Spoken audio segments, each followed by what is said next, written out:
শিল্পাঞ্চল জুড়ে গ্রীষ্মের দাবদাহে নাজেহাল সকলে, তাই গরম থেকে বাঁচতে ওআরএস এবং জল খাওয়ার পরামর্শ দিচ্ছে হাসপাতাল সুপার ডক্টর ধীমান মণ্ডল।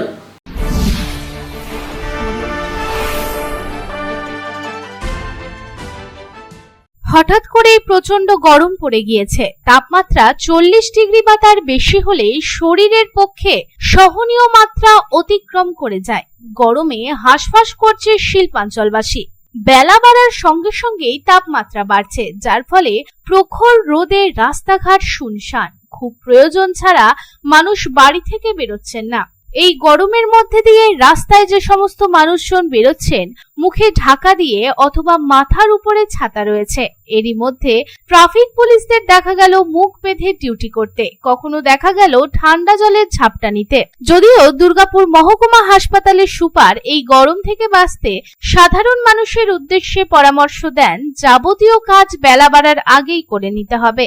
এছাড়াও প্রয়োজনে বাড়ির বাইরে বের হতে হলে পর্যাপ্ত পরিমাণে জল ও ওআরএস জল খেতে হবে। মুখে কাপড় ঢাকা দিয়ে বাইরে বেরোতে হবে। বিশেষ করে বাইরের কাটা ফল জাতীয় জিনিস খাওয়া বারণ। খুব শরীর অসুস্থ মনে হলে অবশ্যই চিকিৎসকের পরামর্শ নিতে বলেন তিনি। যখন ওই গরমের গরমটাকে অ্যাভয়েড করতে হবে, এবং গরম প্রফেশনাল থাকতে হলে তো গরমটা অ্যাভয়েড করলে চলবে না।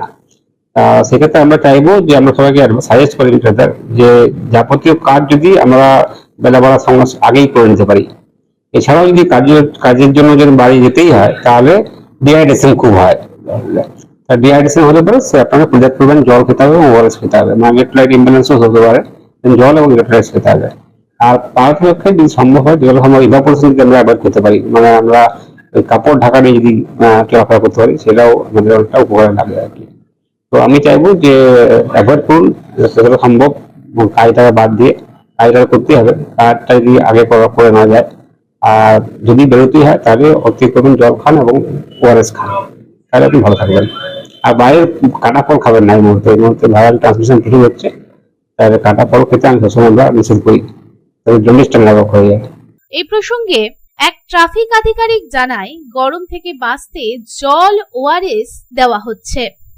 যেমন মুখ ঢাকা দিয়ে সব বেরোচ্ছে। হ্যাঁ, মুখ ঢাকা, প্রচুর গরম। যাই হোক, এটা আমার বলা এখতিয়ার নয়, তো আপনি নিচ্ছেন। আপনাদের ডিপার্টমেন্টের তরফে সেফটি নিচ্ছেন আপনারা মুখ ঢাকা? হ্যাঁ, আমরা যতটা পারছি ডিপার্টমেন্ট থেকে চেষ্টা করছি। যেমন জল, ওআরএস এসব দেওয়ার চেষ্টা করছি। এই প্রসঙ্গে এক পথচারী জানান, গরমে কাজ না ছাড়া বাইরে বেরোনো যাবে না। তীব্র গরমের দরুন রাস্তাঘাট এই মুহূর্তে ফাঁকাই থাকছে। এই গরমে কাজ ছিল বলে বেরোতে হয়েছে, তাহলে এই গরমে কে বেরোয়? যা গরম আছে, আমার একটু কাজ ছিল করতে বলে বেরিয়েছি, তাহলে আর বেরোচ্ছি না। এই বেরোলাম, আবার যে ঘরে ঢুকে যাব, তো এখানে জল খাবো, জল খেয়ে রেস্ট করবো ঘরে, একবার বিকালে বেরোবো। না না না না, একদম না, আমিও বেরোচ্ছি না, ঘরে আর কাউকে বেরোতেই দিচ্ছি না, যা গরম পড়েছে। এমনি গেছি ওইখানেও লোক ফাঁকা মতনই আছে, যাদের কাজ আছে এমার্জেন্সি, ওরাই এসছে। এখন সব জায়গায় অবস্থা, রাস্তাঘাট একদম পুরো ফাঁকা। দুর্গাপুর থেকে সাধন রুজের রিপোর্ট, পাবলিক টাইমস।